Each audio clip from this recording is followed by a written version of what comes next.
एक मंदिर की कल्पना करें जो इतना विशाल हो, इतनी बारीकी से नक्काशी की गई हो कि वह प्राचीन निर्माण के बारे में हमारी सभी जानकारी को झुठला दे। एक पत्थर के एकल खंड से बना ढांचा जिसमें गलती की कोई गुंजाइश न हो, एक ऐसा महत्वाकांक्षी कार्य जो आपको आश्चर्यचकित कर दे कि उन्होंने यह कैसे किया। क्या यह वास्तव में केवल 7,000 फीट ऊंचा था? क्या मजदूर साधारण औजारों से काम कर रहे हैं या फिर इतिहास की सतह के नीचे कुछ और छिपा है? क्या सा मंदिर सिर्फ कला का उत्कृष्ट नमूना नहीं है, यह पत्थर पर उकेरी गई एक पहेली है जो प्राचीन दुनिया के बारे में हमारी समझ को चुनौती देती है। और यहाँ असली रहस्य है। सारे पत्थर कहाँ गए? उन्होंने बिना एक भी गलती के ऊपर से नीचे तक कैसे नक्काशी की? और क्यों कुछ लोग मानते हैं कि इस मंदिर में जो दिखता है उससे कहीं अधिक है? मेरे साथ बने रहिए, क्योंकि एक बार जब हम इस मंदिर के आसपास के सिद्धांतों की खोज करेंगे तो आपको पता चल जाएगा कि ऐसा क्यों है। कैलाश मंदिर एलोरा मंदिर भारत के हृदय में अब तक के सबसे महान अनसुलझे रहस्यों में से एक है। यहाँ सदियों पुराना रहस्य छिपा है जिसे पत्थरों पर जटिल रूप से उकेरा गया है। कैलाश मंदिर राजसी एलोरा गुफाओं के बीच स्थित है, जिसमें राजाओं, रानियों और देवताओं की कहानियां हैं। इनमें से यह प्राचीन अलापा राज्य की रानी मानवा की दिलचस्प कहानी है। किंवदंती है कि उनके पति अलाद शाहपुरा के राजा थे, जिन्हें एक असाध्य बीमारी का श्राप मिला था। यह बीमारी पिछले जन्म में किए गए पापों की सजा थी। इलाज के लिए हताश राजा शिकार पर निकल पड़े। रानी ने भगवान शिव के अवतार की प्रार्थना करने के लिए खुद को समर्पित कर दिया था। उनकी एकमात्र प्रतिज्ञा थी कि यदि उनके पति ठीक हो गए तो वह भगवान के सम्मान में एक मंदिर का निर्माण करेंगी। एक पवित्र तालाब में स्नान करने के बाद चमत्कारिक रूप से राजा की बीमारी गायब हो गई। सच रानी ने उनके वचन के अनुसार तुरंत मंदिर का निर्माण कार्य शुरू कर दिया। उन्होंने अपना उपवास तोड़ने से पहले परियोजना को पूरा करने का भी निर्णय लिया। हालांकि किसी भी वास्तुकार ने रानी की मांगों को पूरा करने की हिम्मत नहीं की जब तक कि पाइथन के काकोसा नामक एक विनम्र स्थानीय शिल्पकार आगे नहीं आया। उसने मंदिर को ऊपर से नीचे तक बनाने का वादा किया। एक सप्ताह के भीतर ही रानी ने मंदिर की शीर्ष संरचना को आकाश से उगते हुए देखा। उनके सम्मान में मंदिर का नाम मनेश्वर रखा गया और अलापा शहर का जन्म हुआ, जिसे अब एलोरा के नाम से जाना जाता है। यह कहानी केवल कैलाश मंदिर के लिए मंच तैयार करती है। कहानी तेजी से आगे बढ़कर 8वीं शताब्दी में पहुंचती है, जब शक्तिशाली त्रुता राजवंश ने पश्चिमी शालों को उखाड़ फेंका और डेक्कन पठार पर अपना दावा किया। इस अवधि के दौरान राजा कृष्ण ने कैलाश मंदिर का निर्माण करवाया, जिसका नाम शिव की पौराणिक कथाओं में पवित्र पर्वत के नाम पर रखा गया, जिसे एक विलक्षण अखंड चट्टान से उकेरा गया था। यह मंदिर न केवल भक्ति का एक प्रदर्शन है, बल्कि एक अकल्पनीय वास्तुशिल्प प्रतिभा भी है। यह 300 फीट लंबा और 175 फीट चौड़ा है। संपूर्ण संरचना को चट्टान में लंबवत उकेरा गया है। यह एक असाधारण प्रयास है जो बिना किसी मचान के और केवल छेनी और हथौड़ों जैसे सरल उपकरणों का उपयोग करके पूरा किया गया था। विद्वानों का अनुमान है कि मंदिर बनाने के लिए 1 से 2 मिलियन क्यूबिक फीट चट्टान हटा दी गई थी। बिल्डरों ने सह्याद्री पहाड़ियों ज्वालामुखी बेसाल्ट से इस स्मारक संरचना को बनाया। पहाड़ी के नीचे सीधे विशाल खाइयों को तराशना फिर भी सबसे बड़े रहस्यों में से एक अनसुलझा रह गया कि वह सारा पत्थर कहाँ गया। स्थानीय चट्टान की बाहरी परतें नरम थीं और उन्हें आसानी से तराशकर हटाया जा सकता था, जबकि कठोर कोर बरकरार था। जटिल विवरण के लिए राजमिस्त्री और मूर्तिकार सामंजस्य में काम करते थे। एक टीम चट्टान हटा रही थी, जबकि दूसरी टीम विस्तृत नक्काशी शुरू कर रही थी। इस समन्वय ने उन्हें आकार देने में मदद की। आधुनिक प्रौद्योगिकी के अभाव के बावजूद इस मंदिर में उल्लेखनीय सटीकता है। वास्तुकारों ने अपने काम को निर्देशित करने के लिए संभवतः पड़ालमेवुपाका मंदिर से प्रेरणा लेते हुए एक मॉडल का उपयोग किया होगा जो डिजाइन समानताएं साझा करता है। हालांकि वुपाका प्रभावशाली है, कैलाश मंदिर के मुख्य पोर्टिको के अंदर कदम रखते ही इसका 2 गुना बड़ा हो जाता है। दिव्य कल्पना द्वारा आपका स्वागत किया जाता है। एक नक्काशीदार पैनल में गज लकीम को कमल पर बैठे हुए दिखाया गया है, जिसके ऊपर 4 हाथी जल डाल रहे हैं, जो शिव की पूजा करने वाले सभी लोगों के लिए समृद्धि का प्रतीक है। परिसर के हृदय में सारा 96 फीट ऊपर आकाश में उठती है, जिसके ऊपर एक अष्टकोणीय मुकुट है। गर्भगृह के चारों ओर द्रविड़ वास्तुकला की विशिष्ट आकृति है। जटिल नक्काशीदार हॉल और मंडप हैं, जबकि आदमकद हाथी की मूर्तियां मंदिर का भार अपनी पीठ पर उठाती हुई प्रतीत होती हैं। ऊंचे विजय स्तंभ प्रत्येक 45 फीट ऊंचे हैं। मंदिर के प्रवेश द्वार के पास पर्यटकों का स्वागत करने के लिए फीट ऊंचे पत्थर हैं और फिर मंदिर के मुख्य मंदिर के दोनों ओर पत्थरों पर बताई गई कहानियां हैं। पैनों में भारत के महानतम महाकाव्यों रामायण और महाभारत के दृश्य दर्शाए गए हैं। 7 जीवंत पंक्तियों में 12 रामायण और नक्काशी भगवान श्रीराम के वनवास का वर्णन करती है।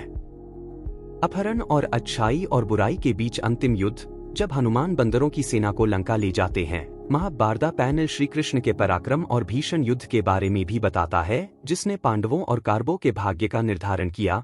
इन कहानियों को मंदिर की दीवारों पर उकेरा गया है। सांस्कृतिक विरासत के प्रति श्रद्धांजलि के रूप में अपने प्रधान काल में कैलाश मंदिर के सामने खड़े होने की कल्पना करें। किंवदंतियों का कहना है कि इसकी ऊंची दीवारें एक बार चमकीले सफेद प्लास्टर में लिपटी हुई थीं, जो इतनी चमकदार थीं कि वे पवित्र की पर्वत को प्रतिबिंबित करती थीं, जिसके बारे में कहा जाता है कि यह शिव का दिव्य घर है, क्योंकि सूर्य की रोशनी मंदिर पर पड़ती है। ऐसा लगा जैसे कि वही पर्वत धरती पर उतर आया हो, लेकिन मंदिर की चमक के नीचे एक और भी गहरी कहानी छिपी है। विद्वानों का मानना है कि मंदिर को कभी रंग महल कहा जाता था। उन्होंने दावा किया कि चित्रित महल की दीवारें न केवल नक्काशीदार थीं, बल्कि जीवंत भित्ति चित्रों से सजीव थीं। देवताओं, राक्षसों और नायकों की कहानियों को पत्थरों पर गाढ़े रंगों में चित्रित किया गया था। हालांकि समय ने इन दृश्यों को धुंधला कर दिया है। एक बार जीवंत कलाकृति के टुकड़े अभी भी मंदिर पर चिपके हुए हैं। दक्षिणी भाग चट्टान में उकेरा गया है। एक शक्तिशाली कहानी जीवंत हो उठती है। 10 सिर वाला राक्षस राजा रावण एक क्षण में ही कलश पर्वत को हिला देता है। अपने पैर के अंगूठे के मात्र दबाव से देवताओं को चुनौती देता है। शिव राक्षस की शक्ति को वश में कर लेते हैं। दुनिया को उनकी शांत किंतु पूर्ण शक्ति की याद दिलाते हैं। यह सहज नियंत्रण का कार्य हो सकता है, जिसके कारण मंदिर का नाम कैलाश पड़ा है। कुछ लोग कहते हैं कि यह उस भगवान को श्रद्धांजलि है जो अवज्ञा के बावजूद भी अविचल रहता है। एक पर्यटक ने अपने अनुभव का विवरण देते हुए कहा कि जैसे जैसे आप मंदिर में अंदर जाते हैं, यह कम प्रतीत होता है। एक स्मारक की खोज करना और आध्यात्मिक यात्रा पर निकलने जैसा है। गपर कक्ष से गुजरते हुए भव्य प्रवेश द्वार, जिसे आप दुनिया के शोर को पीछे छोड़ देते हैं। हॉल गहरे और संकीर्ण होते जाते हैं, जो आपको गहराई तक ले जाते हैं, जैसे कि जब तक आप पहुंचते हैं तब तक जीवन के विकर्षणों को दूर कर देते हैं। गर्भगृह, मंदिर का मूल। आप सिर्फ शारीरिक रूप से ऊपर नहीं चढ़ रहे हैं, आप शिव के दिव्य सार की ओर पहुंच रहे हैं। उनके अनुसार मंदिर की सतहों पर प्रकाश और छाया का खेल इसकी नक्काशी में जीवन लाता है। यहाँ तक कि प्रकाश की सबसे छोटी किरण भी अपने अंदर समाहित प्रतीत होती है। बहुत सारी शक्ति, अंधकार और प्रकाश के बीच संतुलन ज्ञानोदय के मार्ग को दर्शाता है। मंदिर भौतिक दुनिया से दिव्य की ओर यात्रा का प्रतीक है। हम सभी सहमत हो सकते हैं कि कैलाश मंदिर सिर्फ एक उत्कृष्ट कृति से अधिक है। कुछ लोगों ने इसे दुनिया का 8वां आश्चर्य भी कहा है। हर पत्थर और हर नक्काशी एक बड़े छेद का हिस्सा है, जो आत्मा के ब्रह्मांड से संबंध की तरह है और युगों से कायलों के समय और विनाश की अवहेलना अपनी कहानी खुद कहती है। साम्राज्यों का उदय और पतन हुआ, इसके खौफ को दोहराने के प्रयास किए गए, लेकिन कोई भी सफल नहीं हुआ। यहाँ तक कि जब मुगल सम्राट औरंगजेब ने इसे नष्ट करने का प्रयास किया, लेकिन कैलाश मंदिर दृढ़ रहा। कैलाश मंदिर अपने पीछे केवल विस्मय ही नहीं छोड़ता, यह प्रश्न भी छोड़ता है कि इतनी बड़ी और विस्तृत चीज आधुनिक उपकरणों के बिना एक ही चट्टान से कैसे उकेरी जा सकती है। यहीं पर रहस्य गहराता है। क्या यह विशुद्ध मानवीय कौशल है, या फिर हमारी समझ से परे कुछ और भी हो सकता है? आइए सबसे लोकप्रिय सिद्धांत से शुरू करते हैं, जो यह बताता है कि यह स्मारक विशुद्ध भक्ति और विशुद्ध मानवीय श्रम द्वारा बनाया गया था। 7000 श्रमिकों ने तपती धूप में 18 वर्षों तक पर्वतीय पत्थर को तराशने का काम किया। यह लगभग 2 दशकों का अथक हथौड़ा चलाने और छेनी चलाने का काम है, जिसमें धीरे धीरे लगभग 4 लाख टन चट्टान निकाली जा रही है। पत्थर पर हथौड़ों के लगातार प्रहार की कल्पना कीजिए। हवा धूल से भरी हुई है, इतने बड़े कार्य का भार उन पर मंडरा रहा है। उन्हें लगभग 60 टन चट्टान हटानी पड़ी होगी।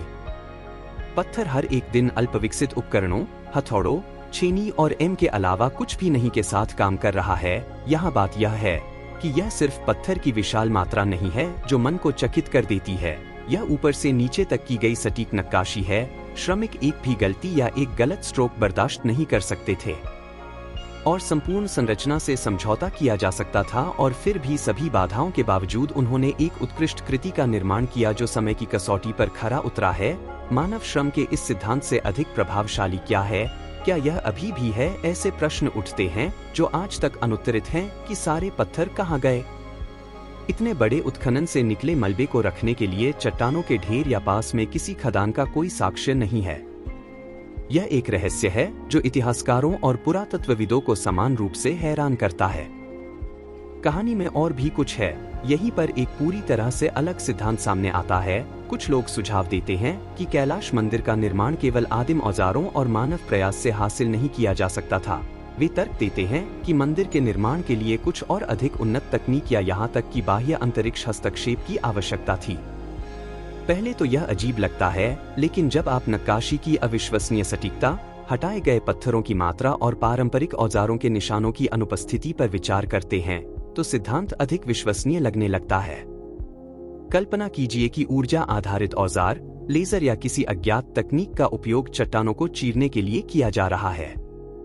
पहाड़ पर इतनी आसानी से नक्काशी की गई है जो हथौड़ों और छेनी से भी संभव नहीं है।